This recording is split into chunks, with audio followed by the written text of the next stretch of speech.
Bapak, Ibu, Saudara, dan anak-anak yang dikasihi Tuhan, selamat malam. Hari ini kita masuk pada hari kedua persekutuan doa masa Pentakosta tahun 2020. Meskipun saat ini kita harus berada di rumah kita masing-masing, tetapi kita bersyukur bahwa kita masih diberi kesempatan untuk bersekutu dan mendengarkan firman Tuhan. Untuk itu, mari kita persiapkan hati kita berdoa. Tuhan, di tengah pandemi akibat virus corona di berbagai belahan dunia, termasuk di Indonesia, kami bersyukur bahwa Tuhan masih memberi kesehatan dalam kehidupan kami. Berkat Tuhan senantiasa mengalir dalam kehidupan kami hari lepas hari. Terlebih hari ini, kami masih diberi kesempatan untuk menyembah-Mu. Saat ini, kami akan bersama mendengarkan dan merenungkan firman-Mu. Bukalah hati kami, agar kami mengerti apa yang menjadi kehendak-Mu. Bersabdalah Tuhan, kami siap untuk mendengarkannya. Dalam Yesus, kami berdoa. Amin. Malam ini kita akan bersama membaca dan merenungkan firman Tuhan yang diambil dari Yehezkiel 47 ayat 1 sampai dengan 12. Yehezkiel 47 ayat 1 sampai dengan 12 demikian. Kemudian ia membawa aku kembali ke pintu bait suci, dan sungguh ada air keluar dari bawah ambang pintu bait suci itu dan mengalir menuju ke timur. Sebab bait suci juga menghadap ke timur. Dan air itu mengalir dari bawah bagian samping kanan dari bait suci itu sebelah selatan mezbah. Lalu diiringinya aku keluar melalui pintu gerbang utara. Dan dibawanya aku berkeliling dari luar menuju pintu gerbang luar yang menghadap ke timur. Sungguh, air itu membual dari sebelah selatan. Sedang orang itu pergi ke arah timur dan memegang tali pengukur di tangannya. Ia mengukur 1000 hasta dan menyuruh aku masuk ke dalam air itu, maka dalamnya sampai di pergelangan kaki. Ia mengukur 1000 hasta lagi dan menyuruh aku masuk sekali lagi dalam air itu. Sekarang sudah sampai di lutut. Kemudian ia mengukur 1000 hasta lagi dan menyuruh aku ketiga kalinya masuk ke dalam air itu. Sekarang sudah sampai di pinggang. Sekali lagi ia mengukur 1000 hasta lagi. Sekarang air itu sudah menjadi sungai, di mana aku tidak dapat berjalan lagi, sebab air itu sudah meninggi, sehingga orang dapat berenang, suatu sungai yang tidak dapat diseberangi lagi. Lalu ia berkata kepadaku, "Sudahkah engkau lihat, hai anak manusia?" Kemudian ia membawa aku kembali menyusur tepi sungai.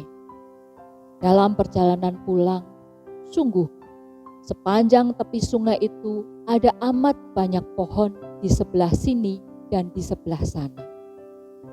Ia berkata kepadaku, "Sungai ini mengalir menuju wilayah timur dan menurun ke arah Yordan dan bermuara di Laut Asin. Air yang mengandung banyak garam, dan air itu menjadi tawar. Sehingga kemana saja sungai itu mengalir, segala makhluk hidup yang berkeriapan di sana akan hidup.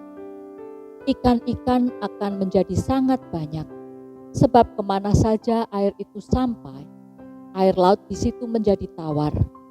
Dan kemana saja sungai itu mengalir, semuanya di sana hidup.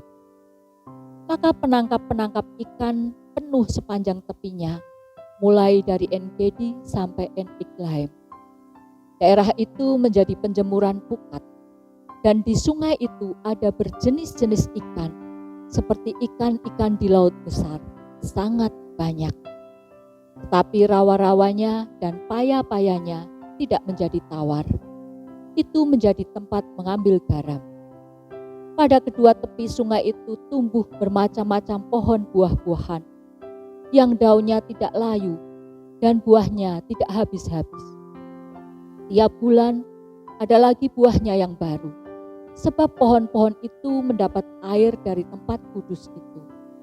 Buahnya menjadi makanan dan daunnya menjadi obat. Demikian firman Tuhan. Jemaat yang dikasihi Tuhan, kita tahu bahwa air adalah kebutuhan utama dalam hidup manusia. Beberapa ahli gizi dan ahli biologi menyatakan bahwa manusia mampu bertahan hidup tanpa makanan hingga 3 minggu. Tetapi manusia hanya dapat bertahan tanpa air antara 4 sampai 7 hari pada suhu normal. Dalam kehidupan harian kita, juga banyak sekali kegiatan yang membutuhkan air, seperti untuk mandi, memasak, mencuci, dan lain-lain. Selain itu, dalam berbagai bidang usaha, peran air juga sangat besar. Salah satu contohnya adalah untuk pertanian. Ketika sudah memasuki bulan Agustus sampai September, petani pada beberapa daerah sudah tidak bisa bercocok tanam karena tidak ada air. Kenyataan-kenyataan tersebut menunjukkan betapa pentingnya air bagi kehidupan manusia. Tidak dapat kita pungkiri bahwa air adalah sumber kehidupan. Hal tersebut juga dinyatakan melalui penglihatan Nabi Yehezkiel. Yehezkiel menyaksikan bagaimana air yang keluar dari bait suci memberikan kehidupan, baik di air maupun di sepanjang tepi sungai. Dalam Alkitab Perjanjian Baru, air juga sering digunakan untuk penggambaran Roh Kudus. Hal itu dapat kita baca dalam Injil Yohanes 7 ayat 38 sampai dengan 39. Barang siapa percaya kepadaku, seperti yang dikatakan oleh kitab suci, dari dalam hatinya akan mengalir aliran-aliran air hidup. Yang dimaksudkannya ialah roh yang akan diterima oleh mereka yang percaya kepadanya. Terkait dengan hal-hal tersebut, melalui perikop yang kita baca, paling tidak ada 2 hal yang dapat kita petik. Pertama, penglihatan Yehezkiel tentang air yang keluar dari bait suci, yang mula-mula kecil sebatas pergelangan kaki, namun pada waktu tertentu aliran itu naik sampai ke lutut, ke pinggang, akhirnya menjadi sungai, sehingga seseorang dapat berenang di dalamnya.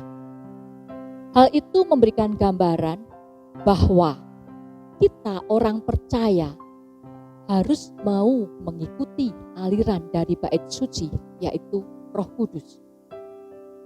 Aliran yang terus mengalir, membawa dan membuat orang percaya terus bergerak dalam pimpinan dan penyertaan Roh Kudus setahap demi setahap. Begitulah seharusnya hidup kita. Sebagai murid Tuhan Yesus, kita harus mau membuka diri untuk dikuasai dan dipimpin Roh Kudus dan taat pada kehendak-Nya. Namun, tidak dapat dipungkiri bahwa untuk mengalir bersama Roh Kudus itu tidak mudah. Karena pada umumnya manusia cenderung menggunakan kehendak bebasnya untuk menuruti keinginan dagingnya. Dalam Matius 26 ayat 41b dikatakan, roh memang penurut, tetapi daging lemah. Oleh karena itu, kita harus meningkatkan intensitas hubungan kita dengan Tuhan melalui doa, pujian, dan penyembahan, serta perenungan akan firman-Nya, sehingga kita semakin bertumbuh menuju kedewasaan rohani. Kedua, dalam penglihatannya, Yehezkiel menyaksikan bagaimana air tersebut sanggup mengubah laut asin menjadi tawar.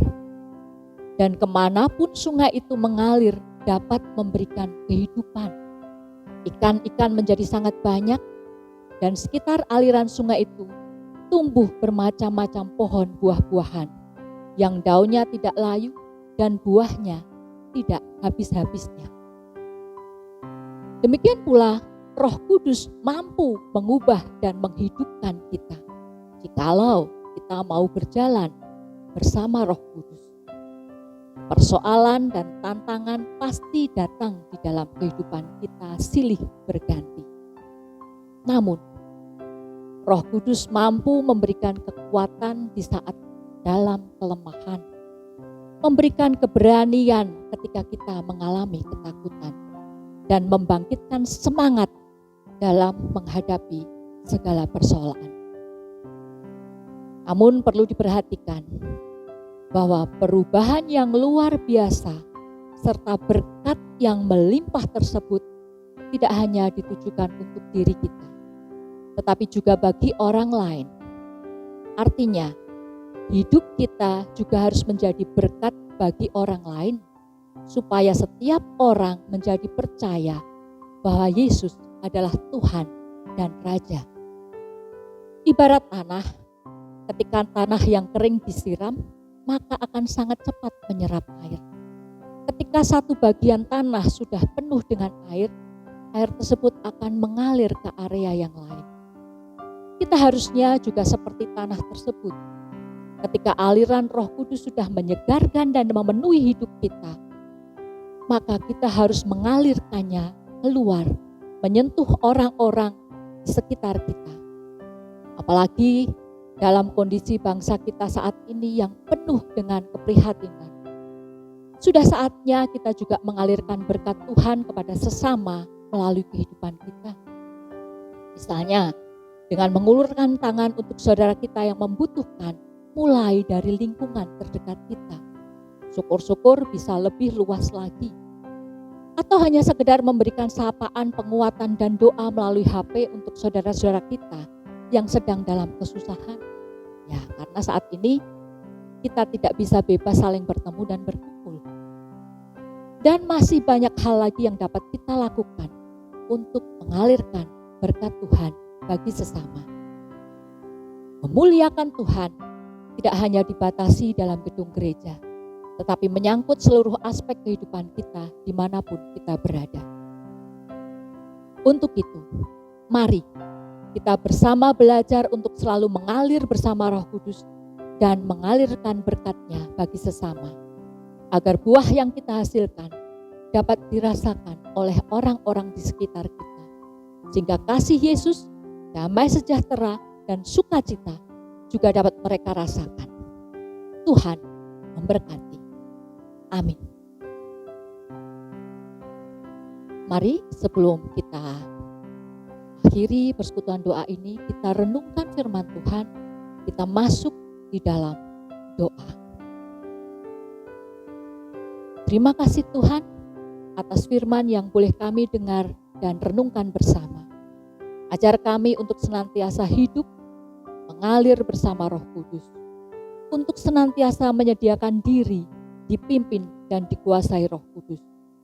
Sebagaimana Roh Kudus sudah mengubah hidup kami, bimbing kami untuk belajar mengalirkan berkat-Mu bagi sesama, agar hidup kami benar-benar bermakna bagi Tuhan dan sesama. Terlebih di tengah kondisi saat ini, di mana bangsa kami masih harus berjuang menghadapi penyebaran virus corona. Bimbing kami untuk juga memberi perhatian dan mengulurkan tangan untuk saudara-saudara yang membutuhkan.